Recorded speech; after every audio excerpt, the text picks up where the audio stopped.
Hey guys, and welcome to the Playroom.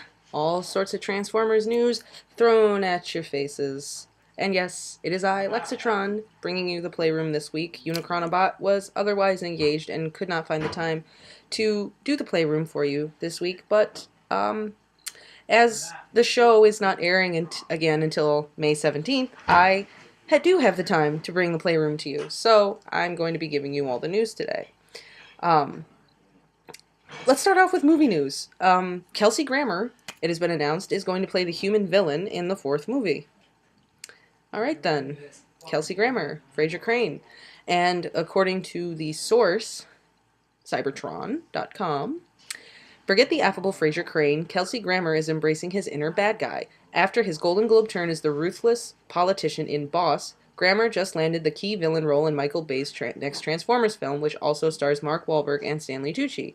I'm told that Grammer will play Harold Attinger, a counterintelligence guy. Well, what do you guys think about that? Let me and Unicronobot know. Personally, I don't know. I mean, my opinion about this movie so far is so skewed, and I really don't have very high expectations for it, so every time there's a new bit of movie news, I'm kind of just a little skeptical every time. But I thought Kelsey Grammer was great as Beast in X-Men, and kind of proved that he can act in a more fantastical film story setting, so that, I guess, is something, I suppose. I don't know. I mean, all I know is Fraser Crane and X-Men, so I really don't have a whole lot of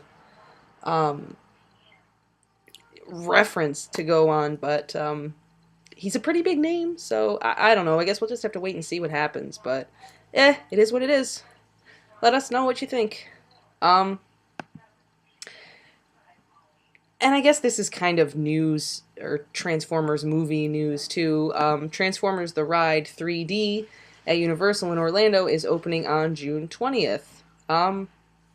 So you can go down to Florida sometime pretty soon and live the movies if you like. If you're a Bayverse fan, that's probably a pretty big deal for you. You get to see the Transformers in 3D on June 20th. The doors will open. So there's that. Let's see. Toy news. There's not a whole lot of toy news. I guess one of the biggest things is if you're looking out there for Wave 3 for Transformers Prime Beast Hunters, they are now available on Amazon. So you can order them there. I haven't seen anything in the stores yet, really. The newest thing that I've seen in the stores is the Voyager class Shockwave. But so those are slowly starting to make an appearance. So if you want them, they're on Amazon. Ooh. In other news, the biggest piece of news I really had was the cartoon news about Transformers Prime, the show itself. The title and description have been released for episode 7. It is going to air on May 31st, and it is called Plus One. And basically the gist we're given is that Agent Fowler is going on a mission, and Jack's mom is kind of along for the ride. Maybe, you know, it doesn't sound too thrilling, but at the same time, Jack's mom and Agent Fowler have a very interesting relationship, as anyone who watches the show will know. Agent Fowler kind of has it in for Jack's mom, so I guess we'll get more development with that. I'm not sure. We'll just have to, again, wait and see what happens. But again, we're not getting any episodes until the 17th, so just have to wait and see. Alongside that, however, this is the biggest part, and this was the most exciting for me. Transformers Prime won 3 Daytime Emmys. It won for Outstanding Individual Achievement in Animation for Character Animation, Background Design, and Storyboarding.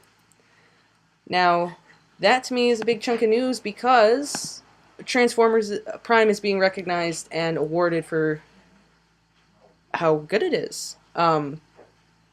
I have watched the show from the beginning, and I've always thought that the animation has just gotten nothing but better. The character development has been genius right from the get-go, and Transformers Prime has created some new characters like Knockout, who you can't see as being, you can't see Team Decepticon being Team Decepticon without Knockout. And some of these other characters, like, Dreadwing was a new character, and some of these characters that they've come up with that are new for Prime, and that are just so great that I would love to see, in a future show or whatever else. So I'm glad that the writers and the animators are being recognized for all their hard work on this show that I love so much.